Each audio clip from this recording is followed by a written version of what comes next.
Hi, learners around the globe. My name is Francesca Chen, the Executive Director of Together Today nonprofit, and welcome back to our second episode of Global Conversations, an interview series that we developed to amplify the research, experiences, and stories of leaders around the globe to understand injustices and gaps in current health and education accessibility.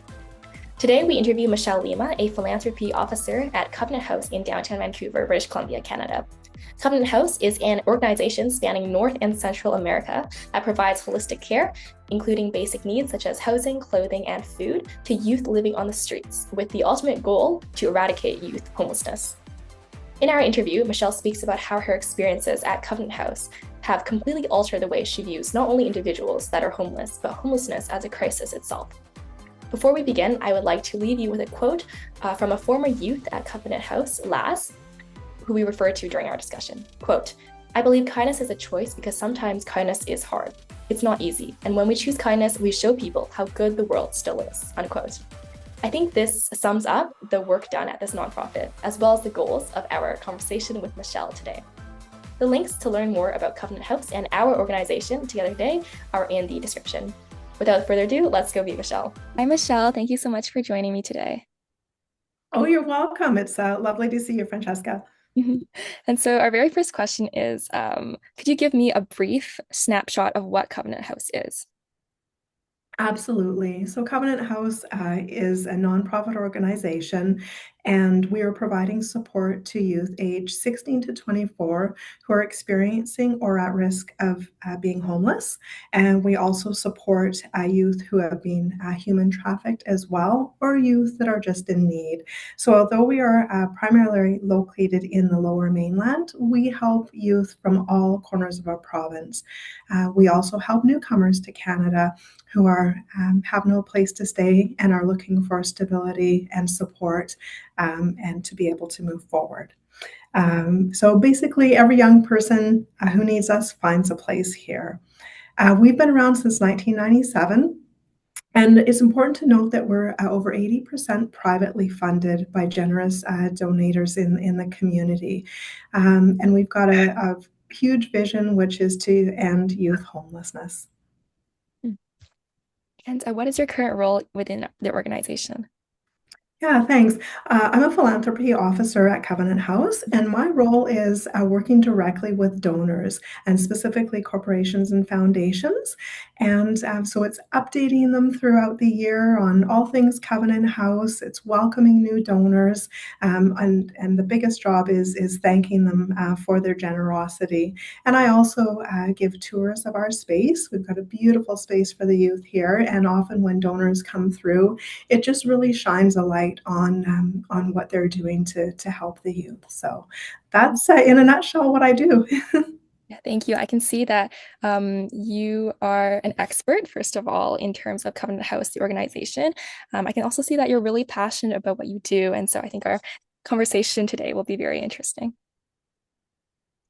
So for those in the audience who might only see the building from outside, I understand Covenant House Vancouver is located in downtown. So how would you describe the heart of Covenant Vancouver's mission in Vancouver? It's such a great question. And honestly, the outside of our buildings are beautiful and welcoming. And honestly, that's what's carried through all of our spaces for the young people and in everything that we do for them. Our mission is to champion every young person's right to health and well-being. And this is most evident in our approach with the youth, which is a one-size-fits-one approach. We often hear one-size-fits-all, but no, it's one-size-fits-one. And what this means is that plans are tailored to individual needs, and we are meeting the young people where they're at on their journey. Yeah, thank you so much for your emphasis on the young people. And I really do agree with your phrase, your unraveling of the misconception of one size fits all and replacing it one size fits one, because it's really about the person. And I think sometimes when we say one size fits all, we're losing some of the nuance that belongs to every single individual, their own challenges that they've experienced in their life that created the unique person they are today and some of the unique needs and desires that they personally have. Absolutely. Couldn't agree more. Yeah, we often talk, and thank you for bringing up the youth when you're talking about the Heart of Covenant House's mission in Vancouver, and it flows really nicely into my next question. So, we often talk about at risk youth as a broad category. So, who are the young people walking through your doors, and what are the common misconceptions people have about them? Great question. And honestly, so we know it's age 16 to 24. And I want Mhm. to clarify as well, because it is age 16 to 24. However, that doesn't mean, Francesca, that when a youth turns 24, that they're out and that's the end of it. The end of the relationship. It's not, really it's up to the 25th birthday. And honestly, we're working with the youth far past that as well. The goal is to get them back out in the community and living and chasing their dreams. And so the support continues beyond that. And I think one of the misconceptions is that, young people are choosing to be homeless. Think about that for a moment. Who would want to choose to be homeless? And the other one is that they're misusing substances. So, in many cases, young people are leaving their home because they feel the street is a safer option. So, think about that for a moment. Um, there are also youth who are aging out of government care at the age of 18, and then they're expected to, figure things out. And think about that as a young person being 18 years old and having to figure out, how to rent a place, how to do a resume for a job, all those types of things. We also see newcomers to Canada with no place to call home. And another important point is approximately 10% of the youth that are coming to Covenant House have actually been subject to human trafficking. And we're hearing a lot of that nowadays, in the news and such. So our staff are trained to be able to support the youth as well. So one other thing I wanted to mention as well is, those who are struggling with substance use are usually dealing with a lot of immense trauma and mental health issues. So this isn't people just choosing to turn to substances for recreational use. This is people who are really struggling. So. Mhm. Yeah, and I again want to emphasize the longitudinal relationship that Covenant House has with these vulnerable young people, because care doesn't stop when you reach a certain age. It's really continuous, and it impacts a person throughout possibly their entire life. Absolutely, for sure. When a young person is street involved, what are the biggest invisible walls they face when trying to access basic healthcare or mental health support in our current system? A great question, and it's going to be a lengthy answer here because Of there's course, go so ahead. much to talk about here. Mhm. So, we know navigating the healthcare system is challenging at the best of times, and it's even more so when you consider the structural barriers that people experiencing homelessness face every day. For one, being unhoused puts healthcare far down the priority list. Their main goal is really it's day-to-day survival. It's where am I going to sleep tonight? Where am I going to get my next meal? Mhm. Um, and for those who are lives are more stable, there are bureaucratic barriers that make accessing healthcare hard. An example is it's challenging to get ID if you don't have a fixed address. Mhm. So to have an ID card, you need a place to send it, and you need an address listed. There are also major delays when it comes to seeking healthcare and mental health support. For example, an autism diagnosis, it's which enables youth to have financial support. The waiting time is 2 years. For a young person that's trying to get into treatment as well, rehab treatment. There's a 2-week waiting list, and it's very costly. So those things are barriers as well. And then we even think about ourselves. There's folks that have been on wait lists for well over 3 years for doctors.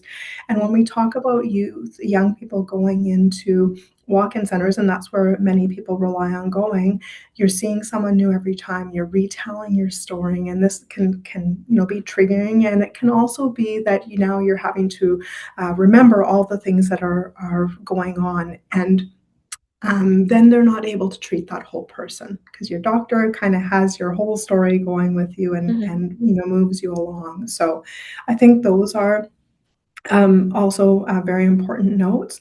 And the other thing, Francesca, is that there are very few spaces that are dedicated for young people with their health and their mental health needs. So, youth have very specific challenges and require a person to understand the compacting factors that impact them.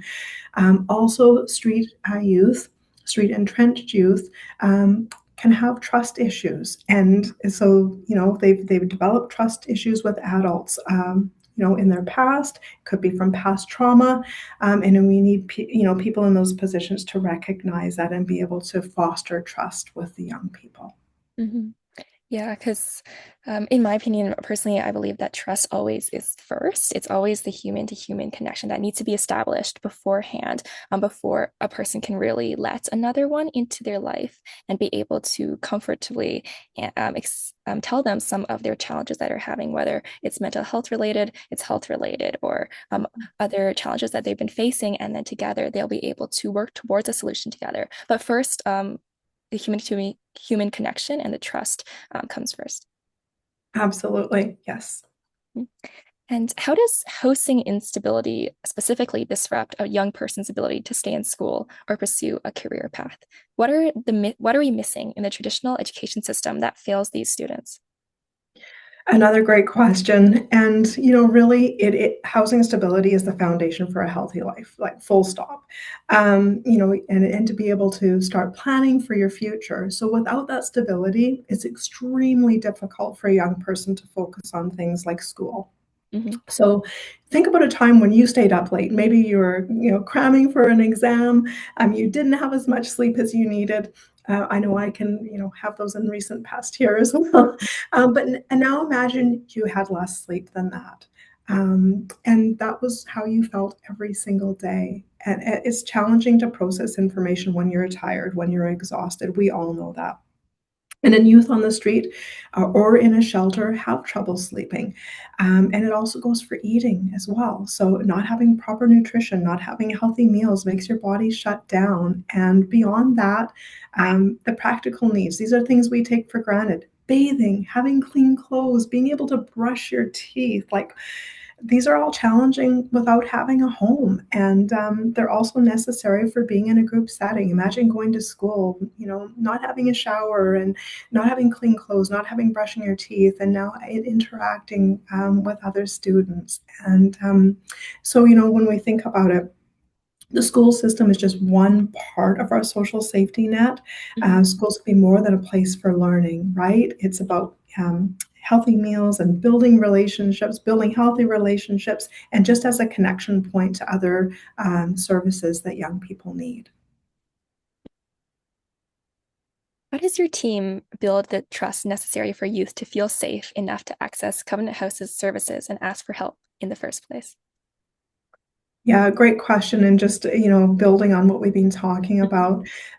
So we have an outreach team, and our outreach team meets youth where they're at in the community. And over time, they'll invite them into our drop-in center. So the drop-in center, we provide um, we can address their immediate needs. It might be a warm meal, it might be a shower, it might be able to do laundry, things like that.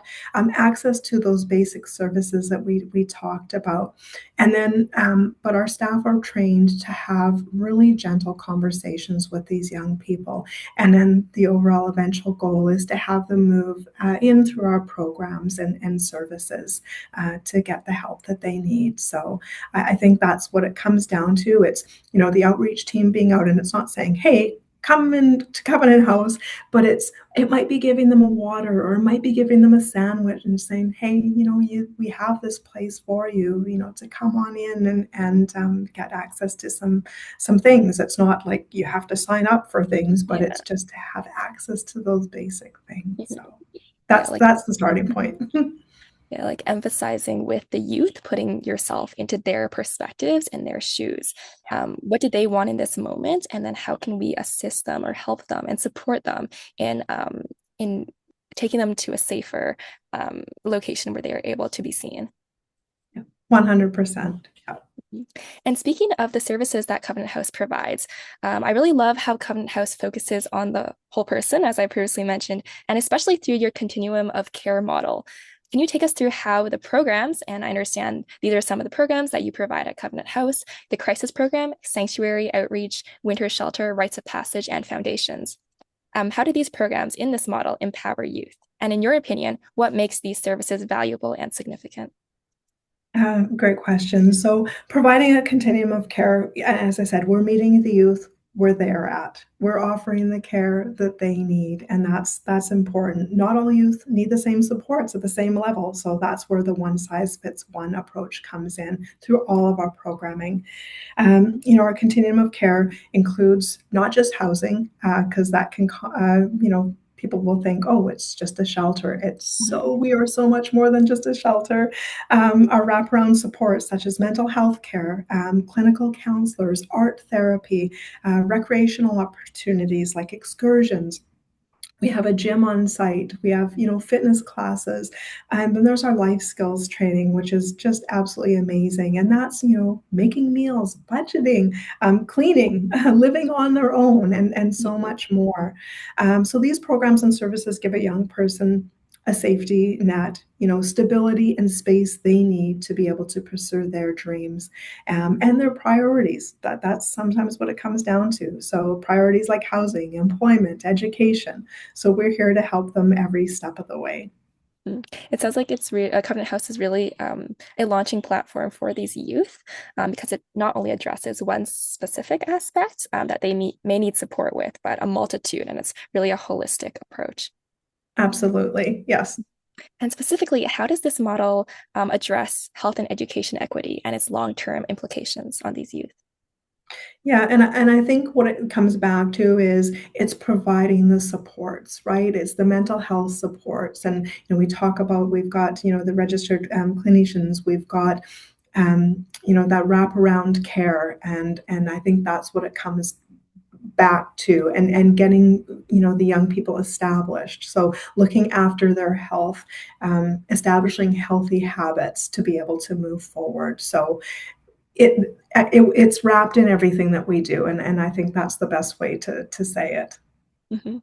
And so, for community members that are looking from the outside, there's a specific event called the Sleep Out Tradition that you guys hold at Covenant House, and I've personally participated in. Can you address this tradition, and what are some other community involvement events Covenant House of Vancouver provides for people to get involved? Absolutely. So sleep out is something that I could talk about all day long. I'm so passionate about sleep out, and I've actually participated in sleep out 6 times myself, and every time I come away feeling just so much more inspired. Is basically what sleep out is. It's individuals coming together. They're giving up their beds for one night to raise funds and awareness for Mhm. youth who are experiencing homelessness. It's bringing the community together and making a difference, and that to me is just so special. um, our sleep out, we've got a couple of different events. So we've got our sleep out champions event, which happens in February.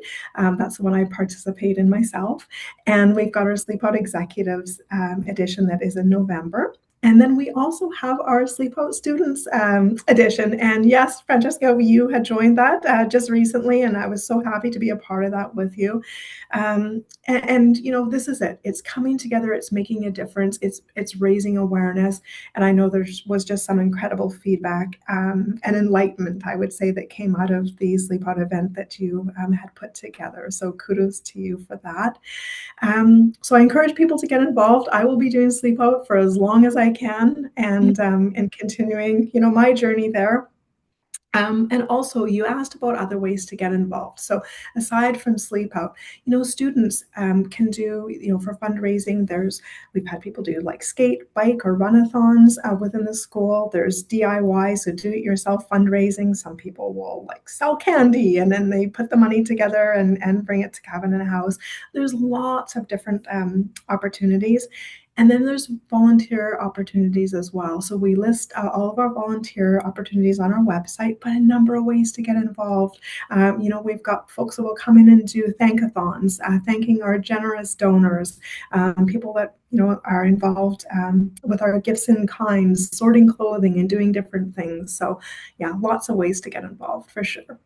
Yeah, wonderful. It's really important, I think, to address these issues that these challenges that these vulnerable youth are facing in their lives, and address in a way that the public is able to know about it. So this public awareness, this citywide awareness, is extremely important in terms of the support and the funds that these youth can actually have to live the lives that they deserve to live. Yes, for sure. And actually, I wanted to share a few comments to the audience. So I had the pleasure of participating in the Sleep Out a couple of months ago. And then I organized this within a club that I have at school. And then here are a few comments that these club members shared with me after their experience at the Sleep Out. And I did send this to Michelle. So you'll be able to hear some of the familiar words that these club members had addressed when they were based on their experience at the sleep out. So, quote, experiencing even a small fraction of the hardship allowed me to better understand the challenges that unhoused youth endure. This experience reminds me why I chose to be part of the initiative in the first place, unquote. Quote, after the morning of the sleep out, my body was stiff. It was surprisingly disorientating to see the view of my floor rather than that of my various plushies, a sign of privilege. I've never thought of homelessness to be a choice, though the activities we did during the sleepout made me realize that certain individuals may see homelessness as a better alternative to what they've experienced in their homes, a place that's supposed to be safe. Unquote. Quote, this has been very eye-opening for me, and this is definitely a lesson I will remember forever. This experience has helped me understand how difficult life can be in a different situation than my own, unquote. So those were some of the comments that my club members shared with me, and I can really tell that the sleep out had a major impact on them and really did change their perspective of viewing youth homelessness and the homeless crisis in Vancouver. And those are just so beautiful, and I do recall receiving those, and I think that, you know, that's an impact that's going to stay with the students forever, honestly. And I do want to make an important point. Doing sleep out is not about pretending to be homeless, and I think that's really important for your listeners to know. It's not that at all. It just gives us a glimpse of what a youth, a young person, you know, being homeless is experiencing on any given night. Really, what it's about is that awareness. It's about raising money and, you know, the impact that we do have as a community. So I just wanted to point that out as well. Yeah, thank you for that. That's a very important thing to realize. It's to be able to understand, but not necessarily to simulate youth homelessness. It's not pretending to be homeless. It's about understanding the challenges that these people face, empathizing with them, and the next day waking up and thinking, I could do something to improve this situation. Absolutely. Mhm. When speaking to donors or to the public, how do you shift the narrative away from victimhood and toward potential when you're trying to inspire people to give or get involved with Covenant House? Yeah, and honestly, that one for me is easy. When you see firsthand just how resilient these young people are, given the challenges that they face, to me, that's where it just shines through. I'm able to talk to people and share because of those experiences. And so, you know, I'm inspired every day, you know, hearing the youth stories, and I've heard so many stories over the years from Covenant House Vancouver, and you know, you look at how hard these young people work towards their priorities and working towards their dreams, their goals, and for a brighter future. So I feel very fortunate to have heard their stories and then to be able to, you know, pass that through to the donors as well. Thank you for that response. Because my organization, so Together Today, we are youth led, and we're often thinking about how stories are told about us, so about youth. How does Covenant House ensure that youth's own voices and perspectives are reflected in the stories you tell to fundraisers and donors? Yeah, and I think it's important to note, like we share what we can, and with the consent we're given. So obviously, we can't share personal stories about young people if they have not given consent to do so. And what I think I would also like to share, our marketing communications department, they do a great job putting together composite stories of youth experiences. So that's one way that we do get information out. But I will also share that we also practice ethical storytelling. And so what that is the guidelines that are in place is essentially letting the youth guide the process of having their story told. And we have a great example of this. So we have a video that was put together by one of the young people, Christine, and she basically co-produced the whole campaign. And I want to share as well because after the video was done, and it's actually available on YouTube, so you can take a look at it. But she said once this project was finished, the video was finished, it was really healing for her to be able to tell her story um, and share it with everyone. So I would really encourage your listeners, your viewers, to take a look at that. And so that's what it comes back to. What is the most impactful experience you've personally had at Covenant House, whether it was through an event, outreach, or simply a transformative moment with a youth? So for me, it goes back to sleep out, and I'm going to say from the very first sleep out that I did, and I was trying to remember when this was, but it was close to 10 years ago. I'll never forget that night, Francesca. I remember hearing from the youth panel. There were three youth that were sharing their stories, and after that, we all grabbed our sleeping bag, we grabbed our piece of cardboard, and we headed out to sleep on the in the back alley on the pavement. And I remember it was a warm evening, but somewhere in the night it just got so cold, and I was freezing. And there was the noises, the sirens, and you couldn't sleep. And it was heartbreaking. Like all I kept thinking about is, oh my gosh, like I can get up and go home tomorrow. And these young people have to where this is where I get emotional. These young people experiencing this every night, and then they've got to get up and go to school or work or find a place to stay throughout the day. Mhm. Um, it was heartbreaking for me, but it was very inspiring for me to continue to raise money, to advocate, to create awareness for Covenant House, and it led me here. So last year, I actually joined this amazing organization, and I'm super super excited to be here. So that would be an impactful experience, full circle.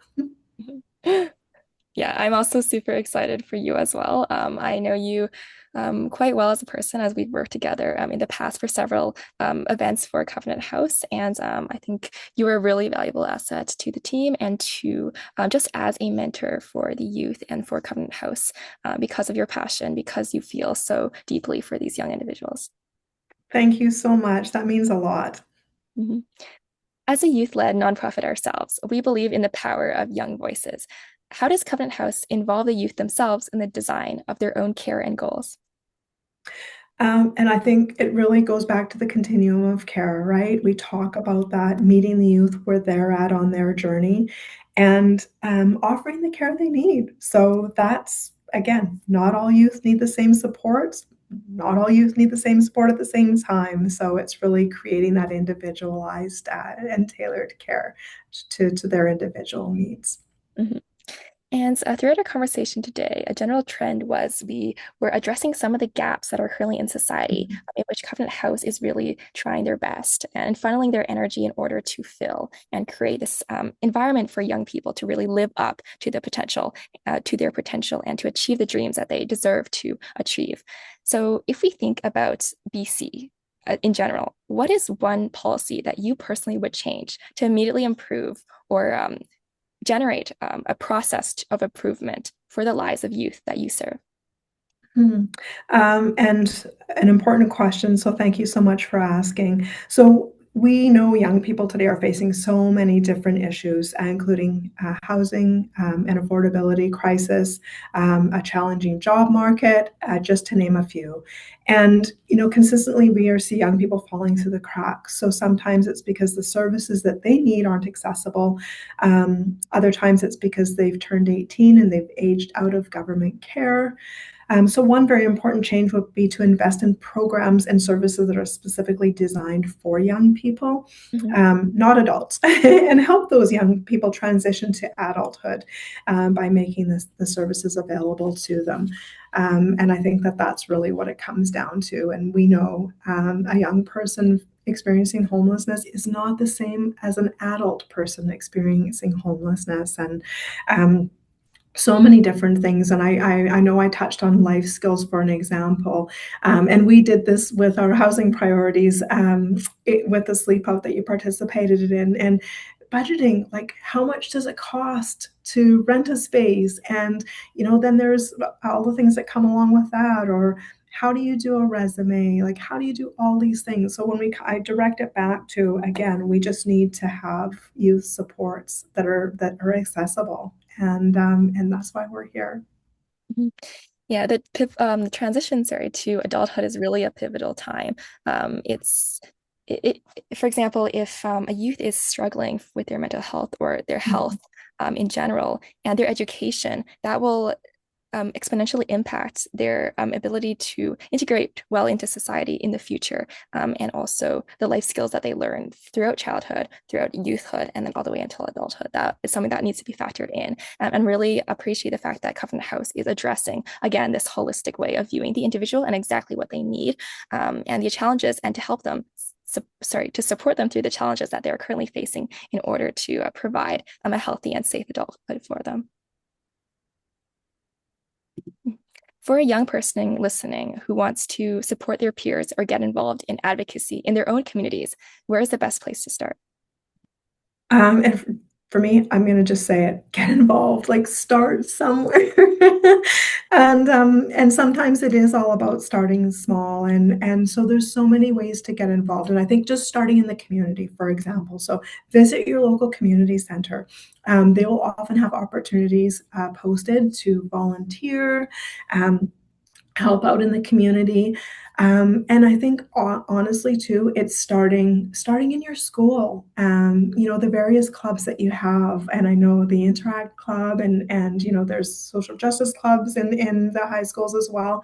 But really, like mentoring, tutoring, it's easy to fill up our days with stuff. We all get really busy, but if we all do a little something, we're going to make this world a better place. So and I'll even touch on, and with the experience that you've had with the sleep out, walking down the street, you might look at someone a little differently. You might look at someone with a little bit more care and compassion, and know that they've come from somewhere you have no idea. And I think that's really, really important as well. Is that kindness is a choice, Mhm. and we can all choose to be kind as well. So there's advocacy, but there's also, for me, for a young person, and we need more young people being involved in volunteer and community services. So I think that's where I would start. Yeah, I believe there's a quote. So for every battle that you are facing, there is someone in the world that is facing a much harder battle. And so you never know, about the backgrounds of the people that you meet, whether on the street, and whether in school, whether in the community. And so it's really important, as you mentioned, to smile. The smiling is such a small act, but it does make a monumental difference on maybe the day of the person that who's on the receiving end of the smile.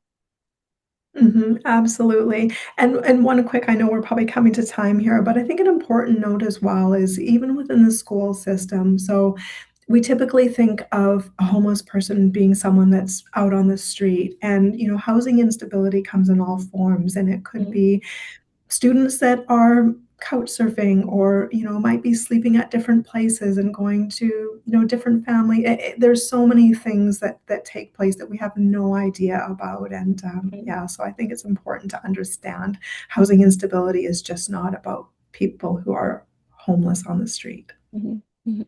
Yeah, and to I guess unravel some of the stereotypical misconceptions that are built into your own brain, and not only be able to recognize these yourselves, but be able to advocate on behalf of this and spread that awareness, these nuances to the people around you. Yes, for sure. Thank you so much, Michelle, today for your time and for the work that you do as well. Where can our listeners go to learn more or support your mission? So can go on our social channels. So, Instagram and Facebook, we're Twitter. We've also, and I mentioned the YouTube as well, which we've got a lot of videos there that you can take a look at, learn more about us. And our website has a wealth of information. So we've got different blogs, we've got the volunteer opportunities that I talked about, and all things Covenant House. And of course, I'm happy to answer any questions, so you can certainly reach out to me as well. So Yeah, thank you again for being here today. Thank you for all of your insights and then your dedication and commitment. And sometimes we don't see the dedication and commitment that goes into some of the staff at Covenant House. So I really appreciate all the things you're doing behind the scenes, but also for coming onto our interview today and sharing some of that with our listeners. Oh, you're welcome. And again, thank you for the amazing work you're doing, Francesca, and just shining a light on issues that are so important. Yeah, thank you so much, Michelle, and have a wonderful rest of the day. You too. Bye-bye. Bye.